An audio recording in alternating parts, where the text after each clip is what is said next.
Hello and welcome to the Spike podcast. I'm Fraser Myers, and with me this week, as ever, we have Spike's editor, Tom Slater. Hello. And I'm delighted to welcome stand-up comedian, satirist and GB News presenter, Andrew Doyle. Hello. Coming up on the show, Boris Johnson's embattled leadership, the BBC licence fee, the terror in Texas, and a year of Joe Biden. So, Boris Johnson's premiership is hanging in the balance. It's been a torrid week for the Prime Minister. He's had MPs defecting to Labour. Dozens of MPs have reportedly handed in their letters of no confidence. And even some of his erstwhile allies like David Davis have called on him to resign. Tom, can you just tell us how we got here?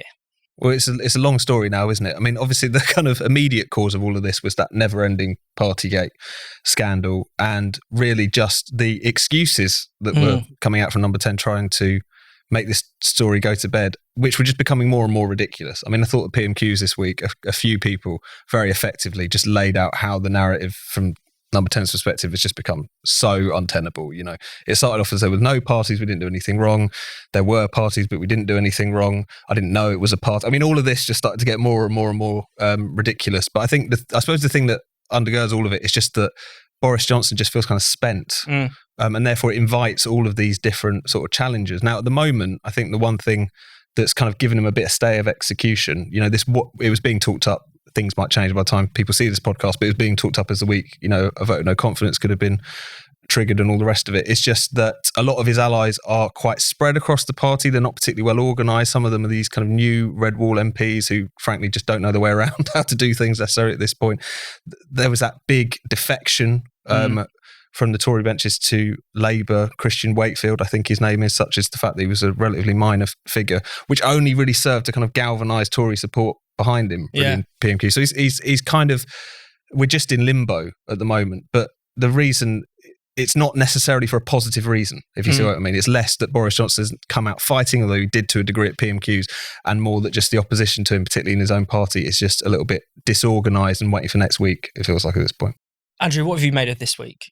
Well, I think Boris Johnson is completely tone deaf. I think the idea that these parties that were going on and all the revelations and all the lies that have come about afterwards aren't going to really sort of dig the knife into a lot of people is completely, it's incredible that they don't see what this is really about. And it's about the hypocrisy, isn't it? People are very sort of distressed about that. But also Boris Johnson, I don't think he is lying, because why would you claim? He claims that he didn't realise he was breaking the rules, even though he'd set the rules, right? If that's a calculated lie, it makes him look like an idiot, right? And why would he want that as his legacy, to be that stupid? So, you know, I don't know what's going on. Maybe he is just that stupid. I don't know. I mean, so it's just, he doesn't know what he's doing. When he had David Davis in Parliament the other day, throwing that quotation at him, you know, the Neville Chamberlain thing, which Boris then claimed he didn't know that quotation, even though he wrote a book on Churchill.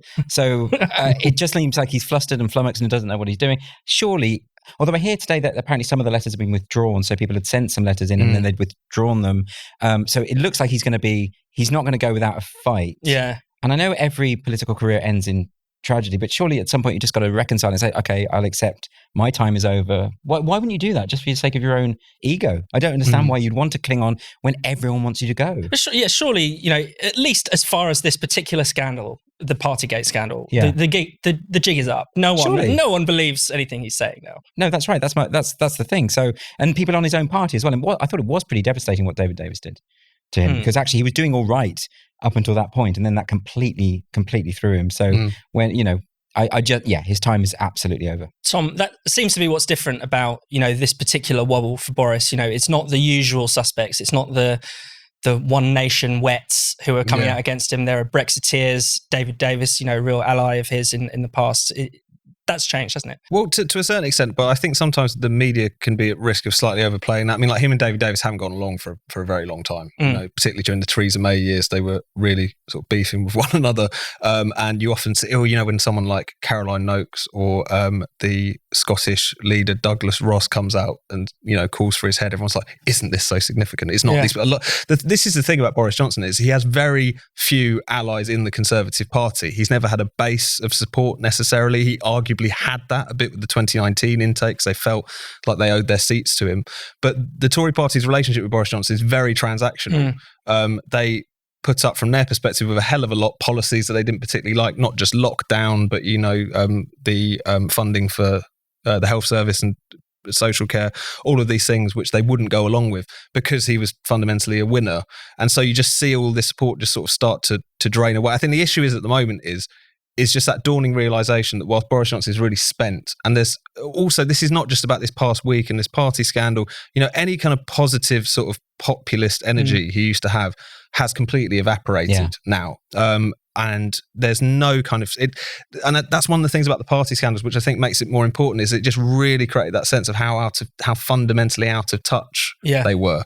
But at the same time, what's the alternative? The Tory party can't work out who they would even replace him with necessarily.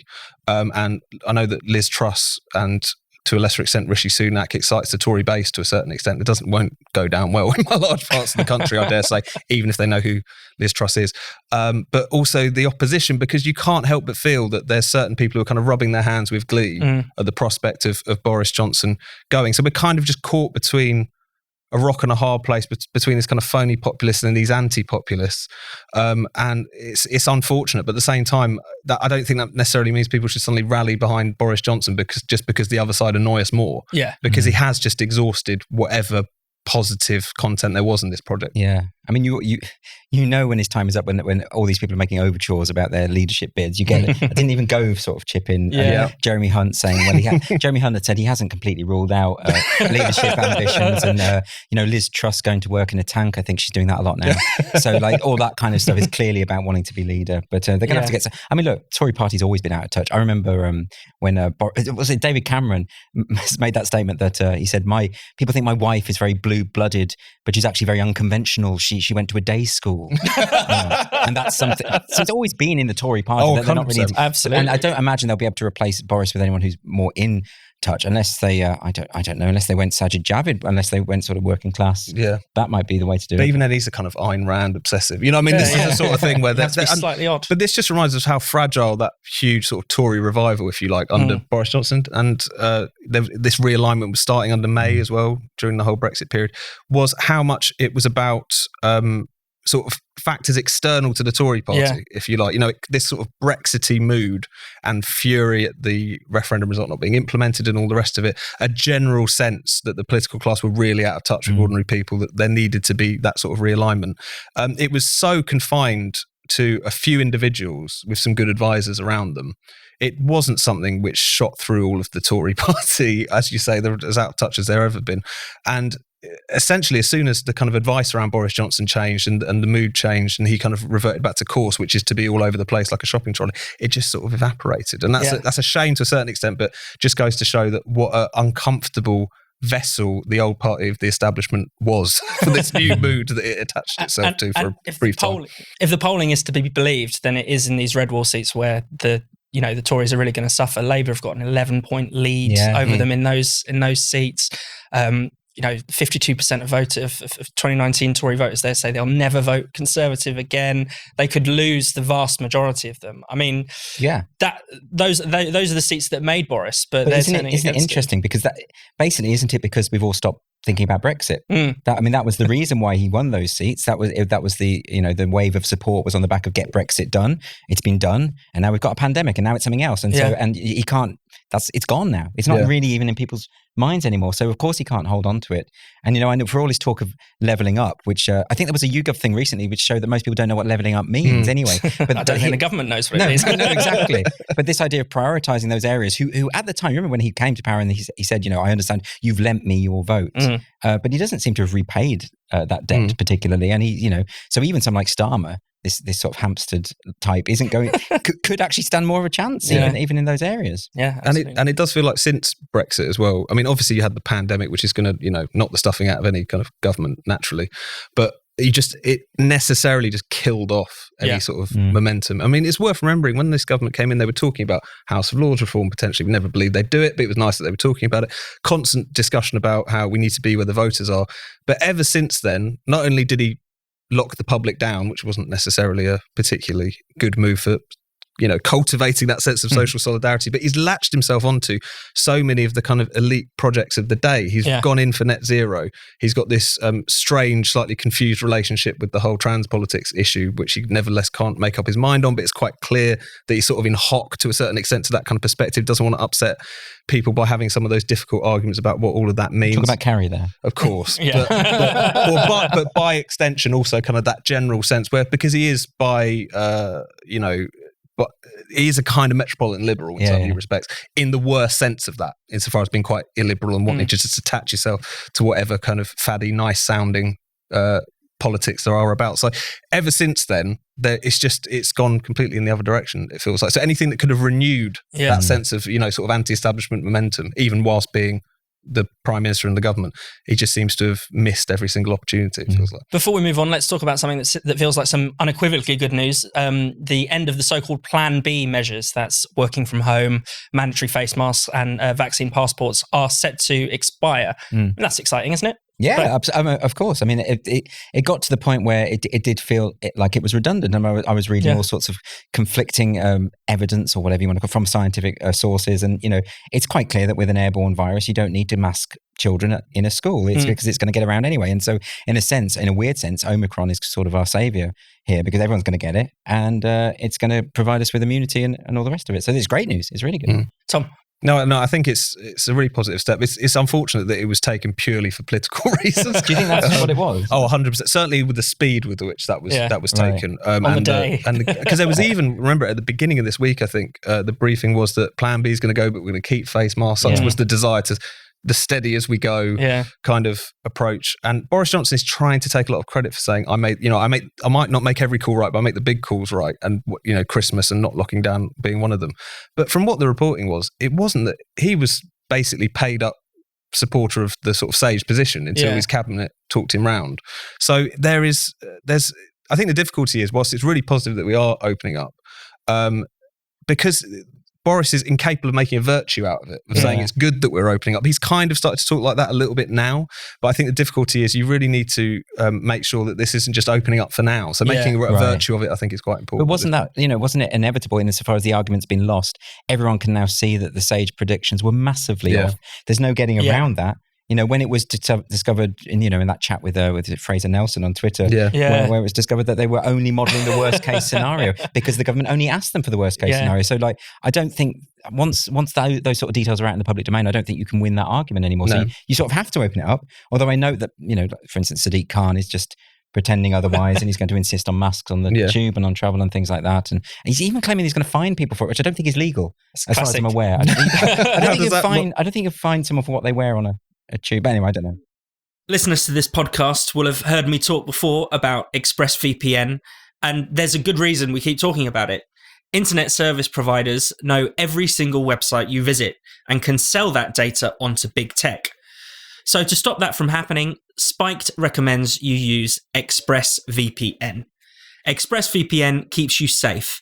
It creates a secure, encrypted tunnel between your device and the internet so that your online activity can't be seen by anyone. That might sound really complicated and technical, but it's actually really easy to use. You just fire up the app and click one button to get protected. And it works on all devices, phones, laptops, tablets, and more. So you can stay secure on the go wherever you are. What could be easier and more convenient? I use ExpressVPN on my phone and my laptop all the time. To be honest, it's so fast and easy to use, I hardly even notice it's there. Then I can go about streaming my favourite content from around the world and use the internet as I please, safe in the knowledge that there's no big brother watching over my shoulder.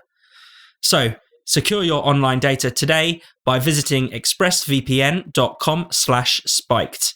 That's expressvpn.com/spiked.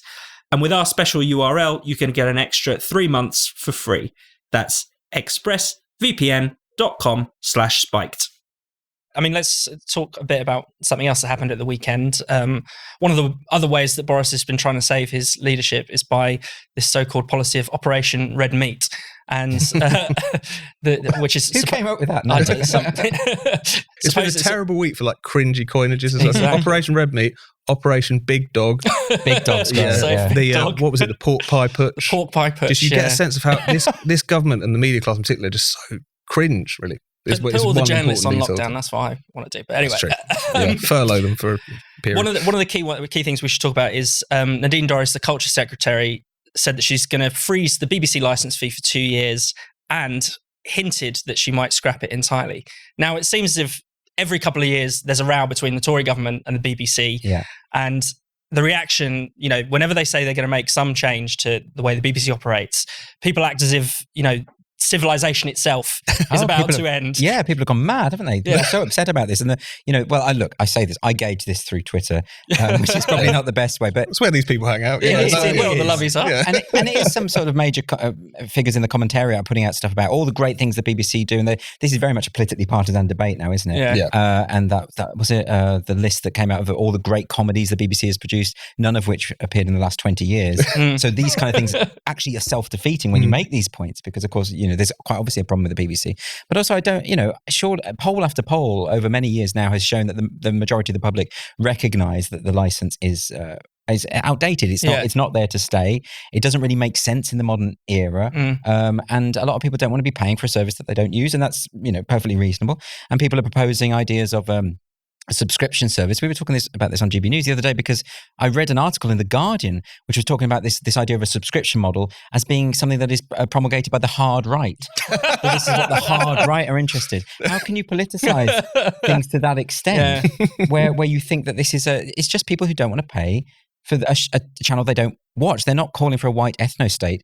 It's so weird that The Guardian and people like that interpret it in this polarising way. Does that make Netflix a fascist platform? Apparently, probably. They do have Dave Chappelle, so that's true. All the dots connect now. Yeah. But no, it is. But it's interesting because the argument has now become, it's like BBC is one of those institutions which is between us and barbarism almost. It's just become part of this very crude sort of culture. What I think the point you make about the self-defeating argument is so true. I mean, Adil Ray is now on GMB, but obviously done a lot of work with BBC over the years. When he put out that promotional video that the BBC put out a few decades ago, the John Cleese one. So it's John Cleese is this kind of pub bore almost, kind of arguing the toss as to why the licence fees are a load of bollocks. And then these various BBC luminaries appear and say, well, they do great documentaries, and it's David Attenborough, etc., etc. Dimbleby pops up and talks about the politics coverage.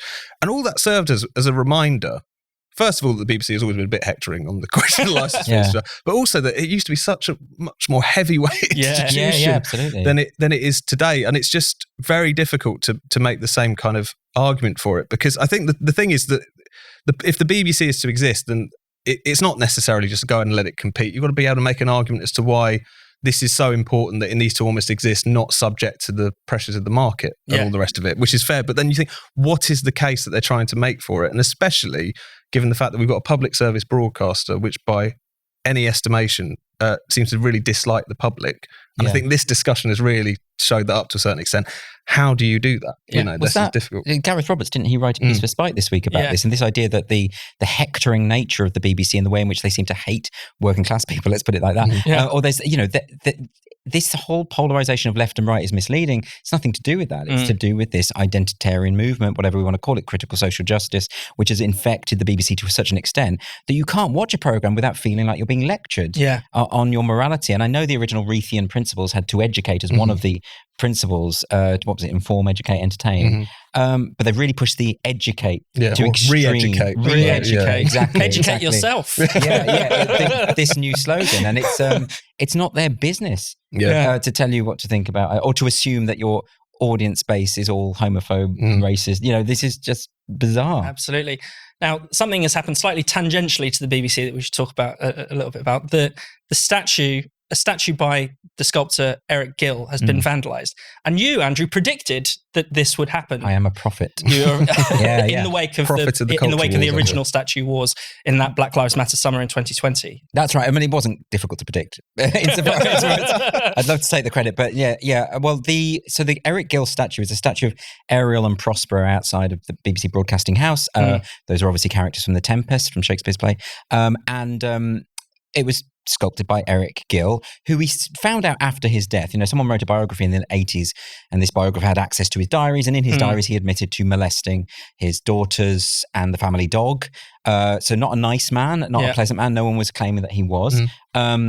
And so someone has climbed up this ladder with a hammer to attack, and was up there for hours. And the police were standing there just sort of watching, not really doing anything about this. And of course, this came a week after the Colston 4 verdict. And you do think, are you joining the dots there? Because, is there a sense in which the state is now legitimizing the attack or vandalism of monuments that you just don't happen to like? Yeah. It's always going to be a subjective judgment. I've been having all these arguments with people online about this because, again, inevitably it comes back to, but he was a paedophile, he was a sexual monster, but I'm not denying any of that or saying that his crimes aren't abhorrent. What I'm saying is that statue didn't molest anyone. Yeah. The statue is a work of art and has absolutely nothing to do with him. I believe that I really can separate the art from the artist. I think if we don't do that, we're going to be decimating our cultural landscape. The Western canon would have to go. I think about in Florence, if you go to the Piazza Signoria, the main square in Florence, there's that beautiful statue of Perseus by Cellini. Now, I've read Cellini's autobiography. He's not a nice man, killed people, had sex with minors, really kind of extreme. In fact, he only wrote the biography because he was under house arrest for sodomy with minors. So, terrible man. But if that statue were to go, it would be an absolute travesty, right? So we have to accept that artists sometimes are cunts, right? That's something we just have to accept. Sometimes they're not nice people, and you just have to deal with that, And if he were alive today, I'd like to see Gil on trial, and prosecuted and imprisoned, right? Without a doubt. But I maybe this is contentious, but I just don't see how destroying that artwork will in any way make any kind of atonement for the crimes that he committed. Absolutely. Let's talk a bit about some of the events in the US. A real tragedy at the weekend in Texas, in Colleyville, Texas. Malik Faisal Akram held 4 people hostage at the synagogue in Colleyville, Texas. I mean, he traveled from the UK. He's from Blackburn, simply to terrorize a group of Jews. I mean, Tom, what have we learned from this act of terror and from the response to it? I think it's really quite chilling because at this point, Brendan made this point in Spike this week, it's like we're exporting Islamist terror, like anti-Semitic Islamist terror. He went specifically to the US to do this in the phone call between him and his brother and the kind of during the standoff. And he talks quite explicitly about how he kind of almost, first of all, that he wants to be martyred, et cetera, but also that he wants to kind of inspire people that they can go and have a pop at America as well. And it's just, again, I think it's so striking that even as these sort of stories pile up, even ones as outlandish and crazy as this particular one is, that we still seem incapable of kind of properly processing it. I guess if you think about last year in particular, so you've got this particularly strange case, but we've also had obviously the murder of David Amos by a suspected Islamist terrorist. We'll see what comes out during the trial, given that he survived that. You had the Liverpool bombing, which is a confusing one, but it does seem that in that situation, the gentleman, this claim that he was a Christian convert has more or less fallen apart. Seems like quite a troubled individual, but nevertheless, there's questions to be raised there. And you just think that if, white supremacists, racist, Nazi types had a run like this, we'd be having a very different conversation. I think that's fair to say.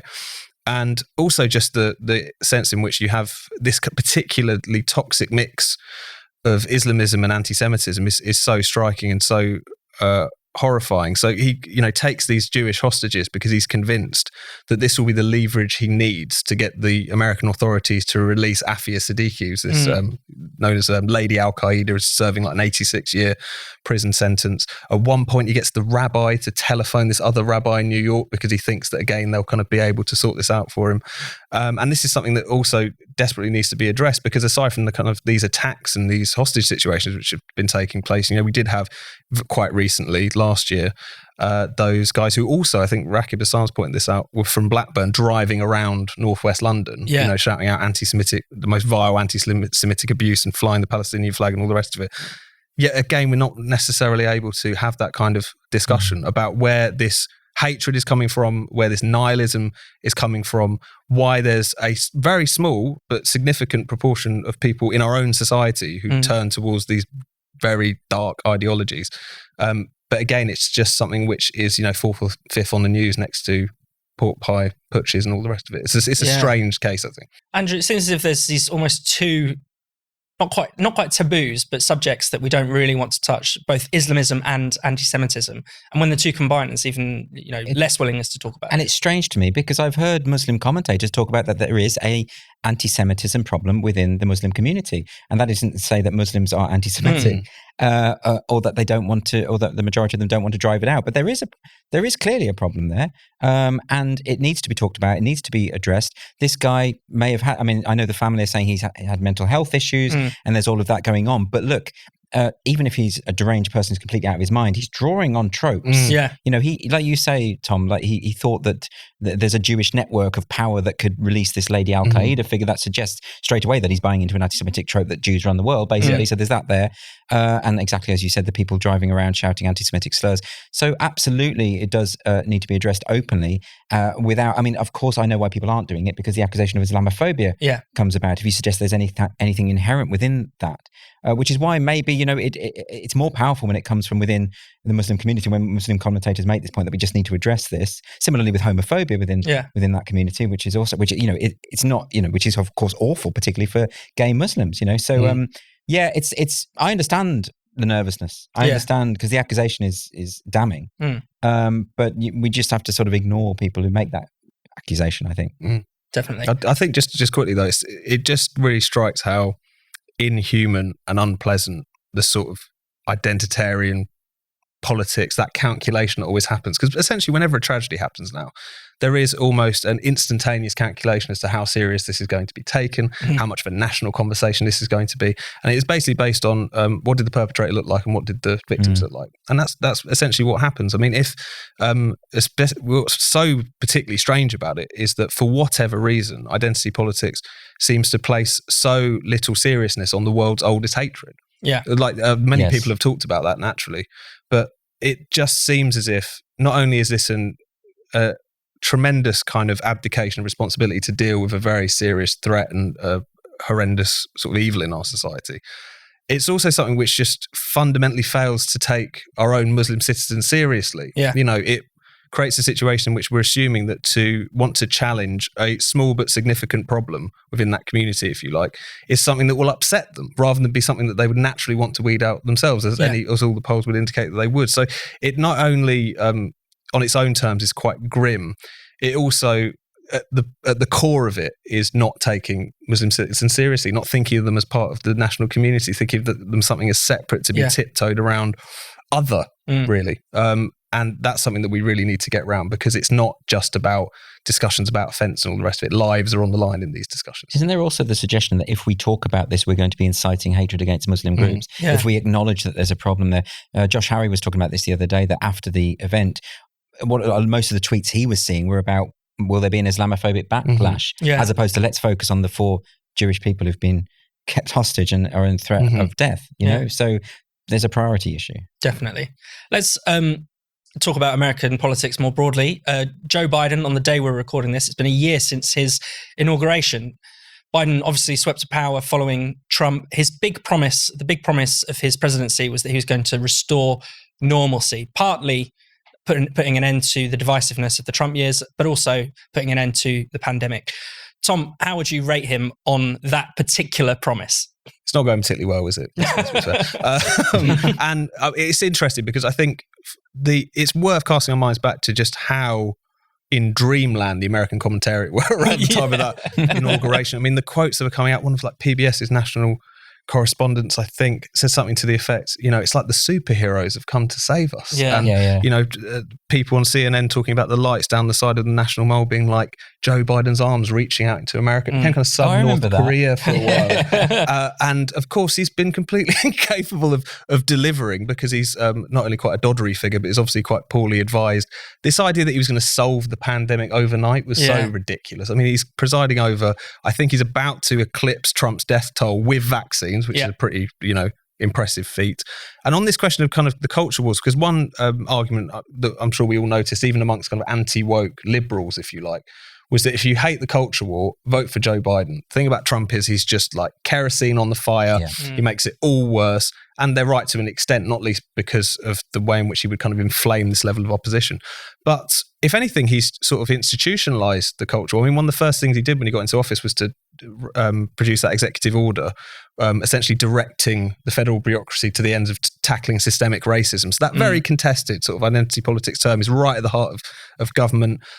You know, basically racial preferences being suggested for COVID relief, and also just at any juncture feeling the need to go along with the culture war fad rather than to challenge it. The Rittenhouse trial was a good example of that, essentially calling into question the jury result rather than accepting, as anyone would, that it was a quite fair conclusion for them to come to. So in just all of these different situations, the idea that he was going to be this unifying figure it's been proved to be completely bollocks. Not because I think he's, sat around reading identitarian websites all day and is, desperate to share his pronouns with people. But for whatever reason, the Democratic Party recognises that that's kind of its base now, is that kind of academic media blob who are really enthralled to these ideas, have become more enthralled to them over the course of the Trump years, and that there's almost a political cost to be paid from them from deviating from it. So I think it's that idea that he was going to return normalcy, particularly on the question of the culture war, has just been completely exploded by this point, I think. And particularly on race. I mean, it's striking how inflammatory Biden has been a lot of the time. He talks about,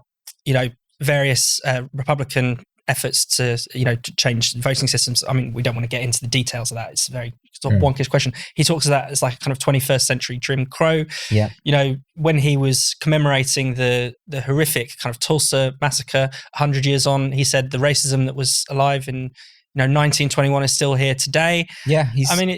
Well, he's done that thing, hasn't he, that all culture warriors do, which is to make the claim that there has been no real change in society, because what's happened is that all the racism that was in society has just been subsumed. So it's just harder to detect, but it's still there. Like Robin DiAngelo says that in a sense, the modern day situation is worse than Jim Crow. She would go that far. And he's bought on into all of that. I don't know if it's him or his advisors or the people around him. I don't know, but they've very much seized are behaving like culture warriors. I mean, even that on the January the 6th, the anniversary of the Capitol riots, and they were comparing it to 9/11 and all sorts of things. Pearl Harbor, exactly. Yeah. And that's so preposterous. It's and everyone can see that's preposterous. And one of the key features of the identitarian left is that they do run with narratives that are observably false. Yeah. And they just repeat them often enough in the hope that people will just go along with those narratives. Everyone knows it's not true, but you just sort of have to pay lip service to it. And they're definitely doing that. I find with him as well, I mean, he's obviously had a disastrous year. The way to measure it is his poll ratings, approval ratings. And whereas Trump, was always divisive. He was, when he came in, he was an unpopular president. Yeah. And his approval ratings, it got worse a bit, but not much. It just it was fairly stable. And Biden's have plummeted, right? Yeah. So he came in as a really popular figure, and the reason I suppose that they plummeted is we've seen him now. His election strategy was to hide, and stay in his basement, and of course the press didn't give him any hard questions at all. They gave him a really easy time. It was only Afghanistan. That's when the approval ratings started to plummet, because for once he was up there having to answer difficult questions, and we can see how hopeless he is. And I mean, it's probably too early, but isn't it over for him? I mean, he's so he can't run. He's not going to run again. No, but and it's interesting as well, because not only has he been found out, but kind of Kamala Harris has been found out. Well, she was found out before because of course. She had to drop out of the primary so early because she was so hopeless, and she couldn't get black votes in particular, which is funny because she's really lent into that kind of I am the representative of the minority vote and all the rest of it. Whereas this old white guy did very well. But it was they've both been sort of found out. I mean, Kamala Harris has had a run of really embarrassing kind of interviews or public statements where it's incapable of almost saying anything, because she doesn't really believe anything, I think, a lot of the time. I mean, I think they were asking her about, isn't it time that you got a grip on this aspect of the COVID crisis? And she went into this very strange aspect. It is always the time, every day, for us to be so it's like a malfunctioning motivational speaker or something. It's really, really quite strange.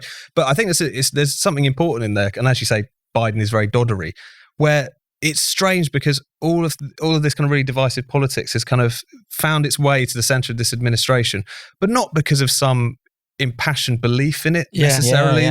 In their own ways, they're quite insubstantial figures. I mean, people often talk about wokeness as if it's like a new religion. In some sense, I feel like it's just become like the sort of official religion in America quite explicitly. You don't necessarily have to go to church every Sunday, but you just get that that's what you have to defer to. You get that you have to tip your hat to the narrative. You get that you have to keep the clerisy happy, if you like, not to stretch the metaphor too far. And what's interesting about that is I'd be interesting to see how this pans out for him electorally, because of the fact we've already had the Virginia gubernatorial race, which was again sort of very polarized about kind of woke issues in education and critical race theory and all the rest of it. Also, the fact that Trump doing better amongst ethnic minorities last time around.